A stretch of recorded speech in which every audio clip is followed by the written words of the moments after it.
was that? Who? Let's go. But it was there, I'll be bound it was. Jacob Marley's face. Ah! Imagination. Who? Just imagination. The sound of that old door closing resounded through the house like thunder. Every room above and every cask in the wine cellars below appeared to have a separate peal of echoes all its own. Although Scrooge was not the man to be frightened by echoes, he did cautiously inspect the back of the door, as if he half expected to be terrified with the sight of Marley's pigtails sticking out into the hall. But there was nothing there, so he said humbug, Humbug. fastened the door, and walked across the hall and up the stairs, trimming his candle as he went.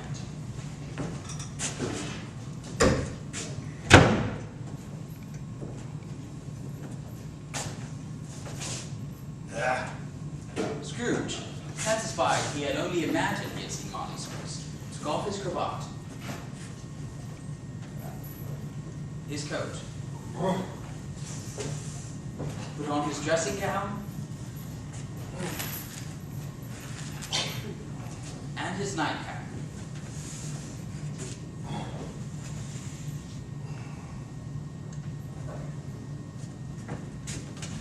And his nightcap. Humbug.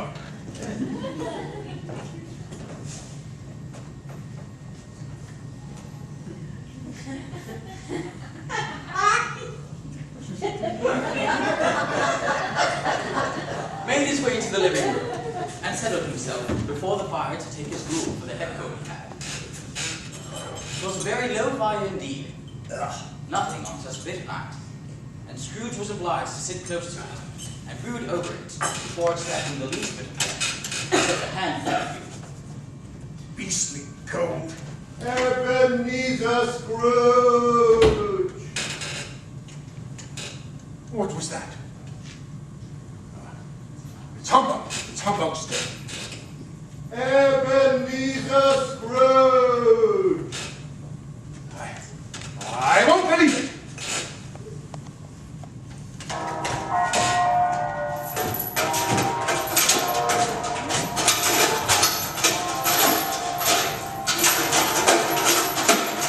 Ebenezer Scrooge! Ah!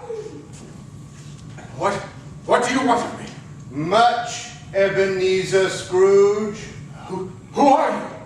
Ask me who I was.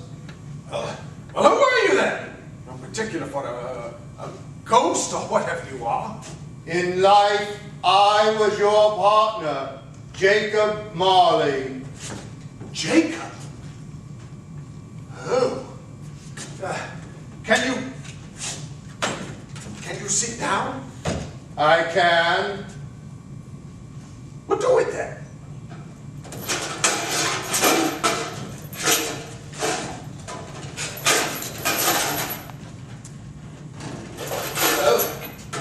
You don't believe in me, do you? I don't. What evidence would you have of my reality beyond that of your own senses? I don't know. Why do you doubt your senses? Because a little thing affects them. A slight disorder of the stomach causes them to cheat. You may be an undigested bit of beef, a blot of mustard, a crumb of cheese, a fragment of an underdone potato. There's more of gravy than of brave about you, whatever you are. Do you see this toothpick? I do. Well, I am going to swallow this, and for the rest of my days be persecuted by a legion of goblins, all of my own creation. You're a humbug, that's what you are. Humbug. Mercy, Grandfather! Why do you trouble me? Do you believe in me or not? Oh, yes, I must, but why do spirits walk the earth, and why do they come to me? It is required of every man that the spirit within him should walk abroad among his fellow men and travel far and wide. And if that spirit goes not forth in life, it is condemned to do so after death. It is doomed to wander the world and witness what it cannot share, but might have shared on earth and turn to happiness.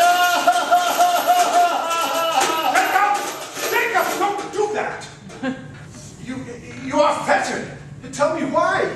I wear the chain I forged in life.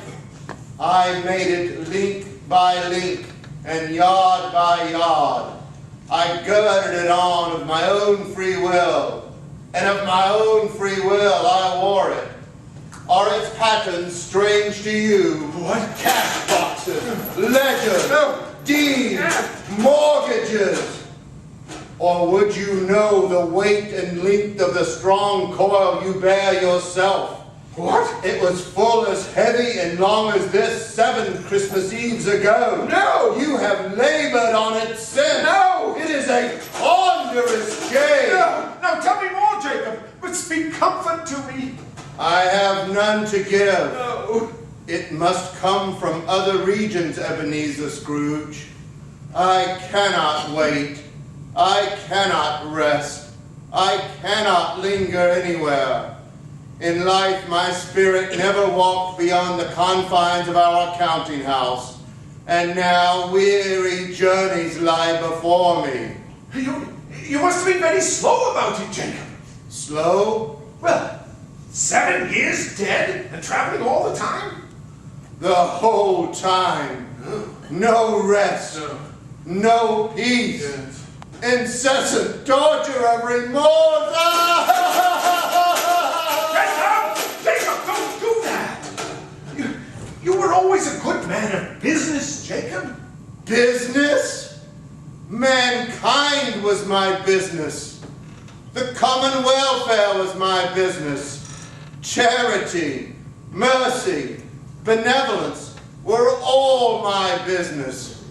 Why did I walk through crowds of fellow beings with my eyes turned down and never raise them to the blessed star which led the wise men to a poor abode? Were there no poor homes to which its light might have conducted me? Business? In life I failed my business. I drove it to bankruptcy. Jacob, please. Hear me. My time grows short. Oh, yes, I will, Jacob, I will. But be not hard upon me. How it is I stand before you in a shape you can see, I may not tell. I have sat invisible beside you many and many a day. What?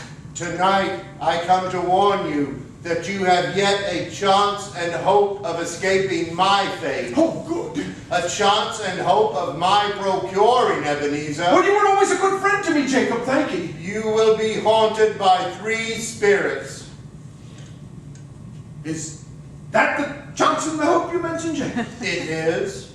Oh, I think I'd rather not. Without their visit, you cannot hope to shun the path I tread. Expect the first tomorrow when the bell tolls 1. Couldn't I take them all at once and have it over, Jacob? Expect the second on the next night upon the same hour. The third upon the next night when the last stroke of 12 has ceased to vibrate. Look to see me no more, but look that for your own sake you remember what has passed between us.